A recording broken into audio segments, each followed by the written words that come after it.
Сүлеймен пайғамбар алейхиссалам. Дәуіт пайғамбардың алейхиссалам 19 ұлы бар болатын.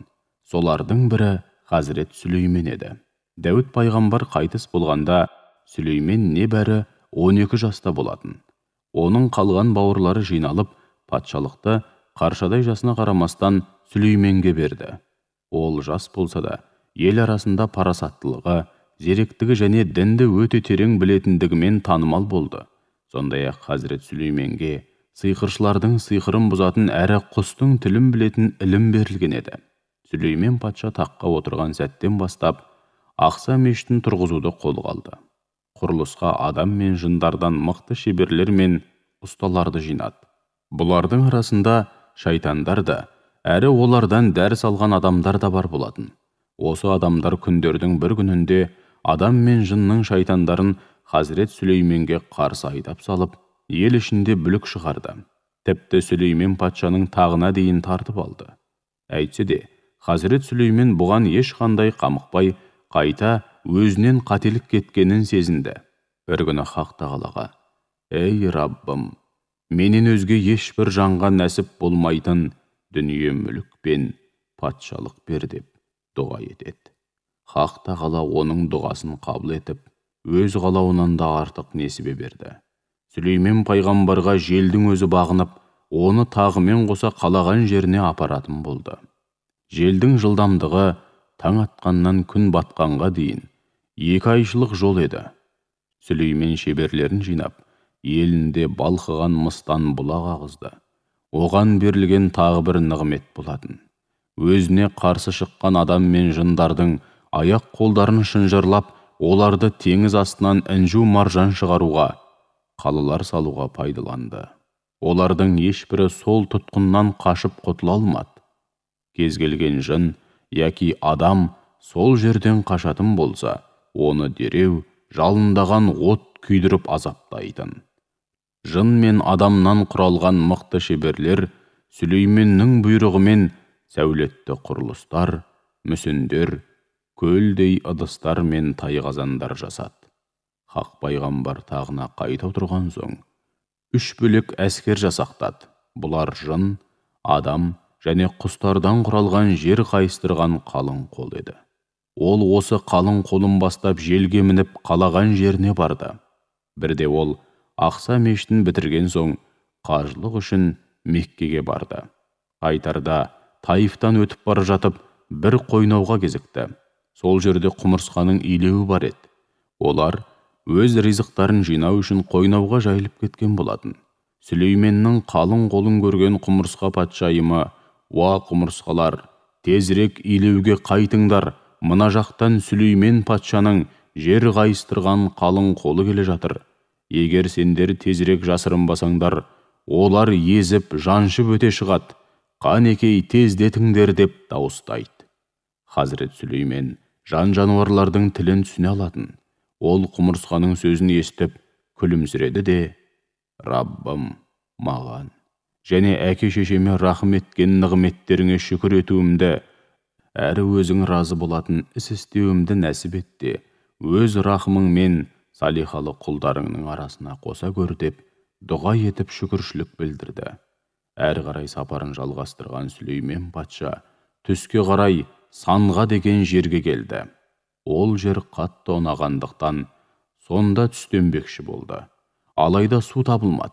Сүлеймен патшаның әскерінің ішіндегі Хұт-Хұт деген құсқа шөл далада су табу міндеті жүктелді.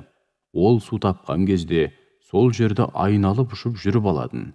Осы жолы ол ұшып жүріп өзіне ұқсас бір құсты көріп, қасына қона кетеді. Екеуі бір сәт шықылықтап тұрды да жұптасып бір жаққа ұша жөнелді. Сол уақытта Сүлеймен патша Хұт-Хұтқа тапсырма бермек болып жан-жағына қарайды да, көзіне түспеген соң: «Әлгі Хұт-Хұт қайда кеткен? Егер ол жоқ болса, әскер сусыз қалады. Ол рұқсатсыз кетіп, әскери тәртіпті бұзған үшін қатаң жазаланады. Егер өзінің іс-әрекеті дұрыс деп ойлайтын болса, маған айқын дәлелдерін алып келсін.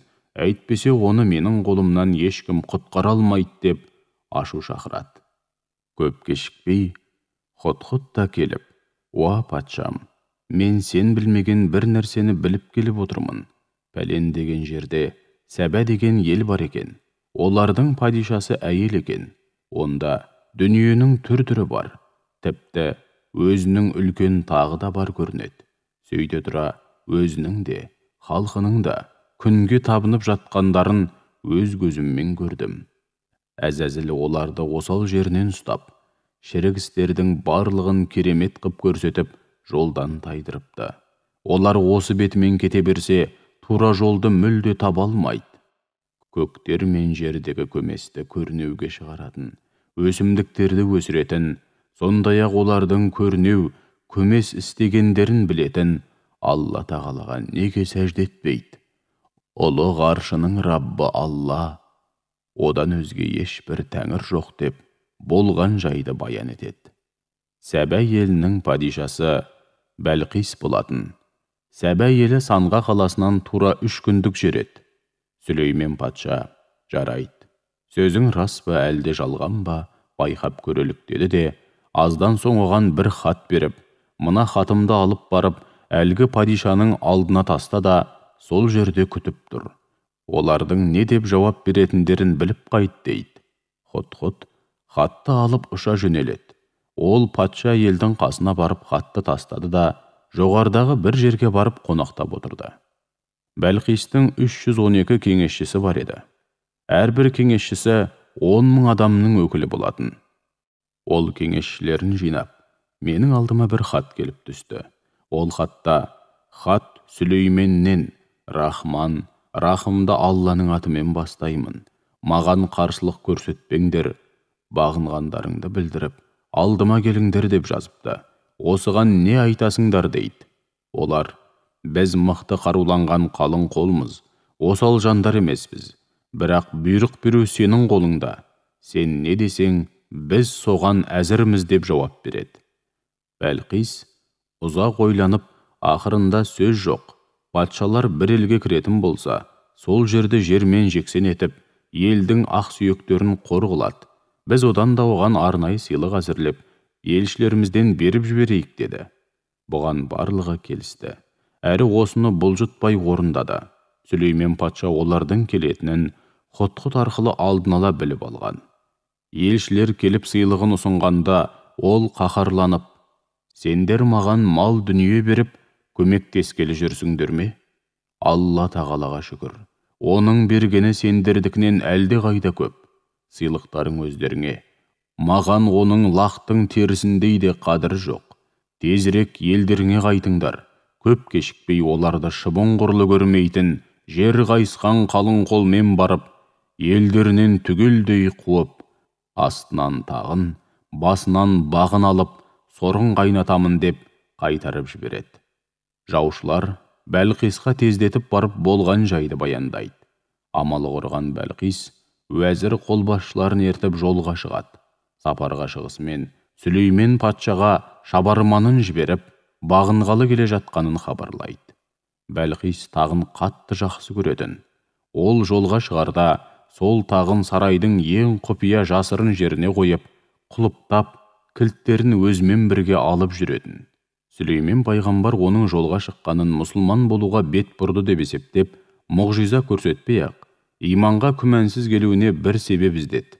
Ол дереу жын мен адамдардың үлкендерін шақырып алып: «Ей көсемдер, олар маған мойынсынып келуден бұрын әлгі әйелдің тағын араларыңнан жылдам алып келетін біреу бар ма?» деп сұрайды. Сонда Ифрит деген бір жын: «Оны орныңнан тұрмай жатып алып келем.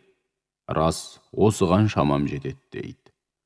Ол сөзін тамамдағанда, кітап біліміне жетік бір адам оны «Көзіңді ашып жұмғанша алып келем» деп жауап береді. Ол алып келемін демей жатып, Сүлеймен Бәлқистің тағының өз қасында тұрғанын көрді. Сөйтіп дереу Хақ тағалаға шүкіршілік айтты. Бұл жерде жын мен адамның арасында бір жарыстың орын алғанын көреміз. Жындар сол тақты бірнеше секундта алып келмек болады. Алайда ғалым адам оны қас қағым сәтке жеткізбей алып келеді. Негізінде жындар бірнеше секундта 1000 шақырым жерге барып келе алады. Алайда адамда мұндай жылдамдық жоқ. Осы оқиғадан адамның өз ғылымы арқылы жындардан да жылдам қимылдай алатынын ұғынамыз. Жын мен адам өмірге бір мақсатпен келген. Айырмашылығы, жында күш көп, ақыл аз. Адамда ақыл көп, күш аз. Жын бір яки бірнеше тонна жүкті бір өзі көтеруі мүмкін, бірақ ақыл санаға жүйрік емес. Сондықтан олар да адам халифаға бағынады. Кейбір деректерде тақ келген кезде Бәлқистің сарайындағы дауыстар да бірге келген деседі. Бұл Сүлейменге қатысты мұғжиза болғанымен ғылымға ой тастауда. Қазіргі кезде дыбыс пен бейнені бір сәтте қашықтан алу мүмкіндігі болса, болашақта заттарды да демде қашыққа тасымалдау жолға қойылуы мүмкін. Құран бізге осы жаңалыққа ишарат етуде.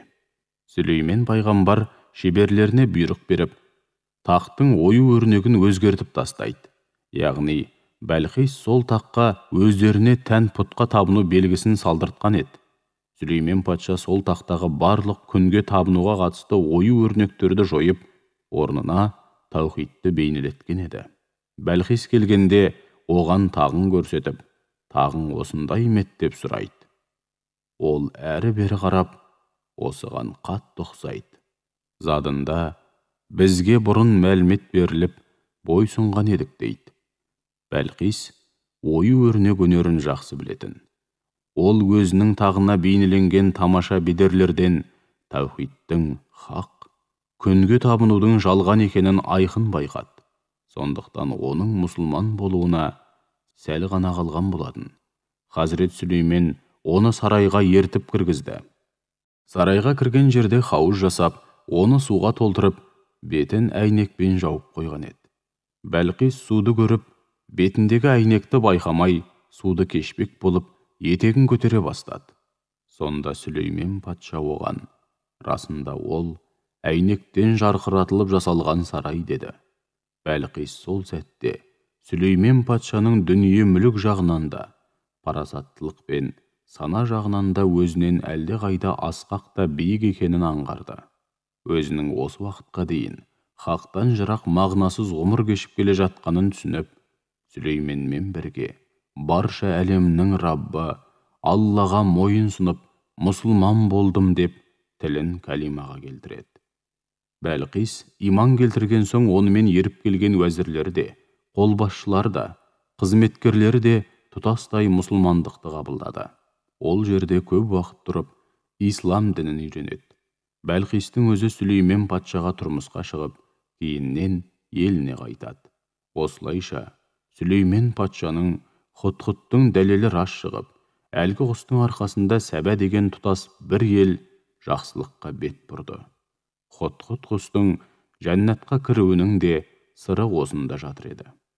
Сүлеймен патша осындай алып патшалықта табаны күректей 40 жыл бойы Хақ Тағалаға шүкіршілік етумен күн кешті. Аяғы аяқ қолы шынжырланып, бүкіл қамалдар мен сарайлар салған шайтан жындар ол өлгенге дейін соның қол астында ауыр жұмыстар істеп ғұмыр кешті. Хақ Тағала оларды бір адамға бағындырып, өздерінің адамзатқа ешқандай әсері жоқ қауқарсыз бейшара екендіктерін дәлелдетті. Тіпті олар бұрын адамдарға ғайыптан, болашақтан хабар береміз деп алдайтын. Алайда ажалы жеткен күні Хазірет Сүлейменнің олардың көз алдарында өлгенін болжағыш бола тұра білмей қалуы өте күлкілі еді. Сүлеймен патша бір күні таяғына сүйеніп, сарай салып, қамал қалап жатқан жындарға қарап тұрған болатын. Жын шайтандар қастарында бақылап тұрған Сүлейменді көріп, ауыр жұмыстарын дамылсыз істей берді. Бір кезде аяқ астынан ажал жетті де, Сүлеймен патша таяқ ұстаған күйі жан тапсырды. Алайда жын шайтандар оны өздеріне қарап тұр деп ойлап, жұмыстарын жалғастыра берді. Осылайша бірнеше күн өтті. Сол кезде бір құрт келіп, әлгі асатаяқты кеміріп жей бастады. Уақыт зулап өтіп, бір күні асатаяқ мүжіліп, сынды да Сүлеймен пайғамбар таяқпен бірге жерге құлап түсті. жын шайтандар сонда ғана Сүлейменнің алейхиссалам бақилық болғанын аңғарып, аяқ қолдарындағы кісенді бұзып, жан-жаққа қаша жөнелді. Құранда, егер жындар ғайыпты білгенде, өздерін текке азапқа салып, ауыр жұмыс істеп қиналмас ет дейді. Алла тағала осы оқиғадан бізге жын шайтанның адамды бағындыратындай емес, тым қауқарсыз екенін ұқтырады. Сүлеймен пайғамбар қайтыс болған соң, ол үстемдік еткен алып мемлекет, Яһуда және Исраил болып екіге бөлінеді.